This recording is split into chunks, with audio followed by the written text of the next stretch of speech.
Les anges, des créatures créées à partir de lumière, pure et immense de la création d'Allah. Ils ont tous des ailes, 2, 3 ou 4, et même plus, jusqu'à 600 ailes. Ils ne sont ni de sexe masculin, ni de sexe féminin. Ils n'ont pas besoin de boire, ni d'aliments. Leur nourriture, c'est l'invocation d'Allah. Ils peuvent prendre l'apparence de l'homme, mais sans un appareil génital, sans les orifices, ni de l'urine, ni des selles. Mais ils ne prennent jamais l'apparence des femmes. Parmi eux, Jibril alayhi salam, qui possède 600 ailes. Dans un de ses ailes, couvre l'est à l'ouest. L'esprit nommé par Allah. Chaque ange a son rôle dans la création. Mais Allah n'a nullement besoin de eux. Tous dépendent de leur Seigneur. Jibril alayhi salam est le porteur de messages. Malik est le gardien de l'enfer. Ridwan, celui du paradis. L'ange de la mort qui est chargé de prendre les âmes. Michael, chargé de la pluie. Israfil, celui qui va souffler dans la trompe.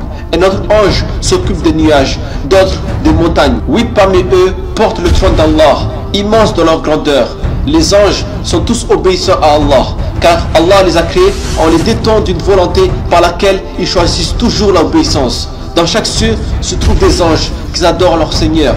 D'autres sont debout, d'autres en inclinaison et d'autres en prosternation. Jamais ils sont fatigués dans leur adoration. Au contraire, ils ont besoin de cela. Ils ont été créés spécifiquement pour cela, spécifiquement pour cela, spécifiquement pour cela, pour cela, pour cela, pour cela.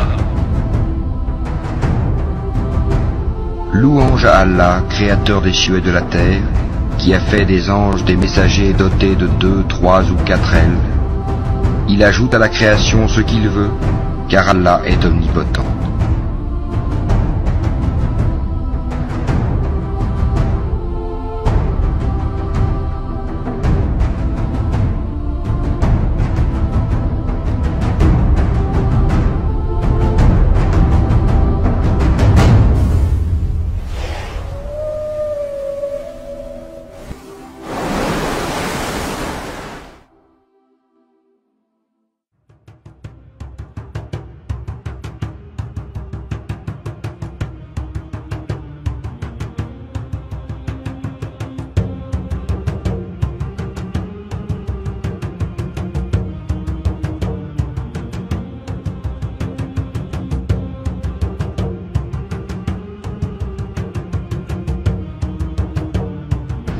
Les djinns, des êtres créés par le feu, sont fumés, invisibles à l'homme dans leur apparence réelle. Vous voulez bien me parler des djinns? Beaucoup de musulmans pensent que les djinns existent bien et on en parle également dans le Coran. Oui. Et après tout, on sait qu'ils ont de grands pouvoirs et ils ont celui de changer la réalité chaque fois qu'ils le veulent dans le passé, le présent ou l'avenir. Ils vivent dans les îles, dans les lieux sales et abandonnés, dans les cimetières, mais aussi dans des toilettes. Mangent et boivent les restes de la nourriture des êtres humains. Ils sont repartis en mâle et en femelle, s'accouplent, éprouvent des désirs. Ils sont capables d'aimer, mais aussi d'haïr. Tombent amoureux des êtres humains, mais aussi ils possèdent leur corps et habitent en elles. Est-ce que ça va? Je me sens bizarre. Je vous en Je connais ma fille quand même. Dis-moi qui tu es. Ce n'est pas toi que je veux. Ils peuvent se transformer en forme humaine,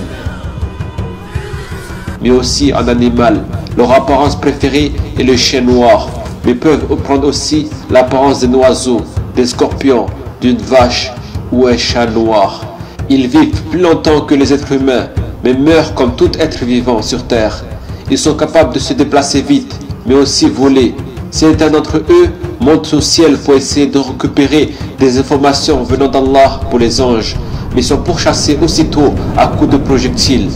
Ils sont démunis de toute science pour l'avenir, ne connaissent rien ce qui va se passer demain, ni dans son temps. Seul Allah en a connaissance, l'omniscient, celui qui a le savoir dans toutes choses, celui qui a le savoir dans toutes choses, celui qui a le savoir dans toutes choses, celui qui a le savoir dans toutes choses. Les djinns ont aussi le libre arbitre. Ils ont le choix d'obéir à Allah, soit de le désobéir, Entre la croyance et la mécréance, ils seront jugés dans leurs actes. Certains iront au paradis et d'autres en enfer, et d'autres en enfer, et d'autres en enfer, et d'autres en enfer, et d'autres en enfer.